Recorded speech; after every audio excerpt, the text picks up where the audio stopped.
My housemate standing in my room, and then she went to me, "Do you not remember why I'm here?" I'm like, "No." And that was kind of alarming for me because I've got a very good memory. So I rang 111. They went, "Please go to King's College within the hour." Didn't leave there for about 4 weeks.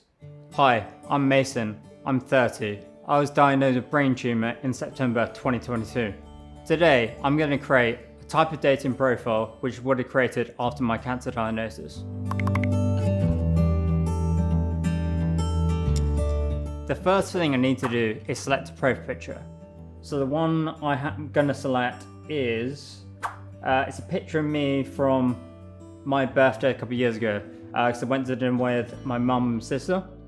And it shows me enjoying myself and in having that fun aspect of who I am, what I do, and how I enjoy my life before my diagnosis. The next thing is filling out my bio. So for my name, Mason, age, I'm now 30, so technically I'm old. Yeah, it's just one of them.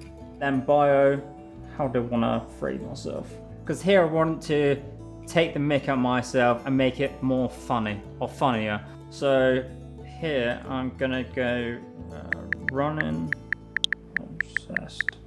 I say running obsessed because my friends have an interpretation of me just constantly talking about running, and that's why I'm not running obsessed, but I kind of am. Since my diagnosis, I've managed to do about 20 different races, and that can be anything from 5k, 10k, half marathons. I really wanted to be a source of inspiration, a source of reference point for people, and have them think that despite their diagnosis, they can do stuff. The second one, I've gone with love to travel kind of thing. Before my diagnosis, I traveled all around the world kind of thing, and that gave me that sense of freedom where I tried different cultures around, different food types. So every country I went to, I kind of learned language and learned how they operated and what was key for them. And the third one, how do I word this? Basically, I'm a wine connoisseur. That can be anything from red wine to rosé to white wine. I'm very good at selecting a type of wine for the occasion. I didn't mention my cancer diagnosis in my bio. I did this on purpose because I don't want to be perceived as a guy that just has cancer. So I strive to be as normal as possible. When someone learns about your diagnosis kind of thing, their perceptions of you changes overnight. It changes instantly without you really doing anything or muttering a single word. Instead of being perceived as a strong-minded, outgoing, sociable kind of character, you automatically have your limitation around what you can do and how you want to do stuff. And you have a lot of limitations around you can't do this, you can't raise a family, you can't have a good career kind of thing, because everything you're judged on is judged on your cancer diagnosis. There's a lot of times where people have misconceptions around cancer. They automatically think it's a negative connotation and negative aspect of what you do and who you are. But I just try to show them that despite your limitations and your diagnosis, you can still live a normal life and do normal things. When I was told I had a brain tumour, it was a lot to process, a lot to take on board. It took about a day for me to process it and really get over the fact that I've been told that kind of level of news. I had a lot of support from the medical team, my family, friends, but the majority of the time, 95% of the time, you're on your own. Unless you've got a solid network which is going to be there to support you through thick and thin all the time, you kind of have to learn around what you do, how to act, and what to say at the correct time. That was important for me because it helped me grow up, and the person I am today is because of that situation happening. I wouldn't be that person today if I didn't go through that.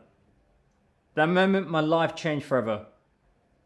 I was supposed to move to Australia in 4 weeks' time, so I was really like cleaning out my room, sorting what I was going to take. I was going through one of my drawers, and I remember picking up a white t-shirt, and then 30-second passed or a minute passed, and my housemate's standing in my room. She went to me, "Do you not remember why I'm here?" I'm like, "No." And that was kind of alarming for me because I've got a very good memory. And it just alarmed me. So I rang 111, had a brief triage, I think like 15-minute conversation with them. And they went, "Please go to King's College within the hour." I went there, got a taxi, didn't leave there for about 4 weeks. My friend and my housemate at the time, she was diagnosed with cancer as well. And she was in the same hospital. And then I was texting her a couple of times. And then on my path and her path as well, the conversation just went silent, kind of thing. She unfortunately passed away like 2-3 weeks later. And it was coming to terms with her passing, my diagnosis, recovering from surgery. It all became not about me. It became about others, and it took me a while to get over that. I won't lie. Her and I had a very close relationship. Miss her all the time. Advice I give my past self. I can think about it's very hard and very easy at the same time. Before my diagnosis, I was a very carefree person, and I didn't really think about a lot of stuff in a grand amount of detail. After my diagnosis, you kind of think about stuff a lot more, and it's a lot harder for you to do certain things. Because I know now what I want and what I want to do and how I want to act and what I want to say and what I want really from certain situations.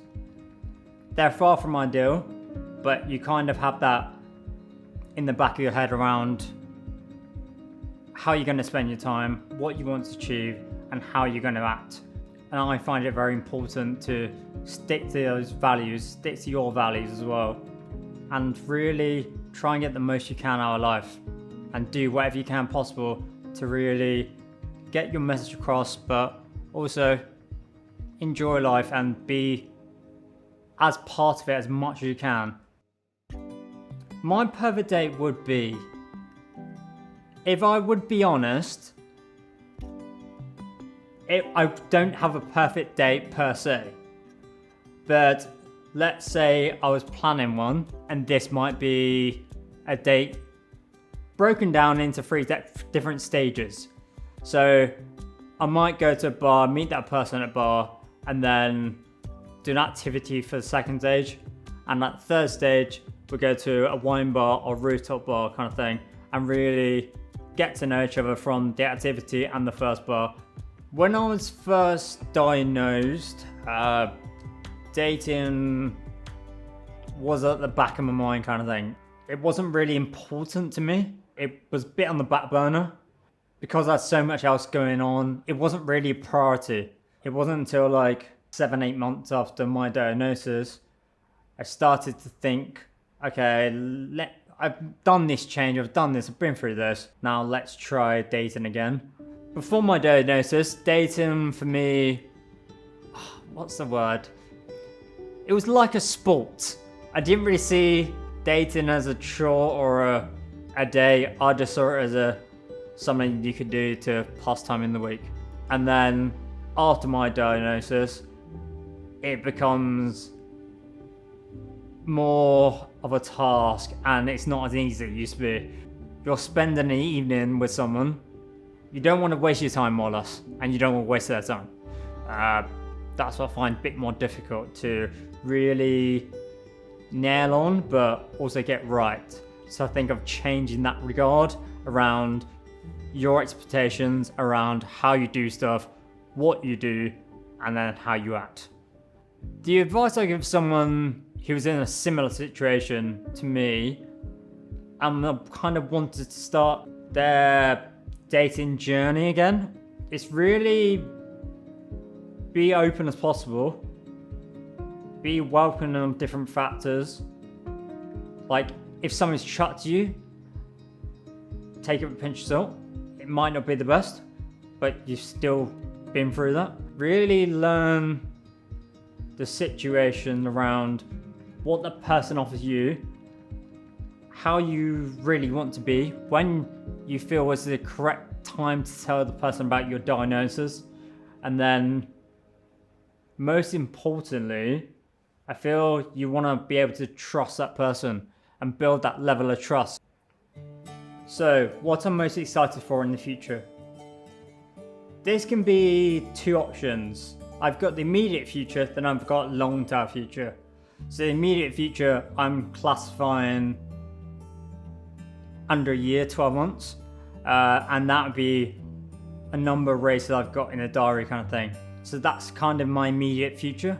I just want to do them, get the next 12 months past me, keep on doing chemo until like another 6 months time.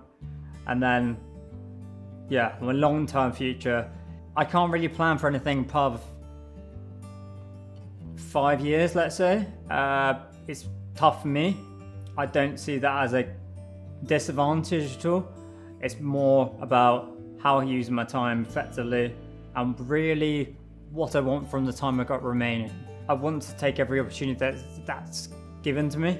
If that means doing stuff with outside your comfort zone, I'm all for it.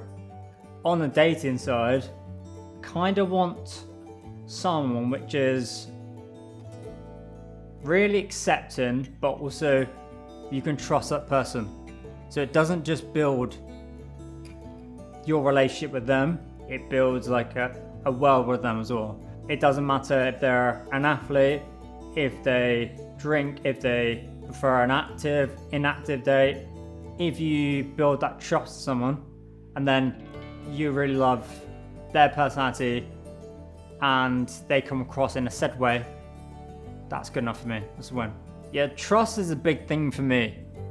I'm trusting that person with not a small amount of detail, but like a big amount of detail. It's quite difficult for them to really process, understand, which I get. It's a lot to take on, lots to take on board. But you kind of want to be open and honest, because once you've told them and you've opened Pandora's box, let me say, there's no going back. There's no going back in any situation around it. You just need to follow through and be proud of the person you are. I hope you've enjoyed me trying to create a profile. It's not the easiest thing in the world. But yeah, I'd love to hear your thoughts, your feedback, your comments. Thank you.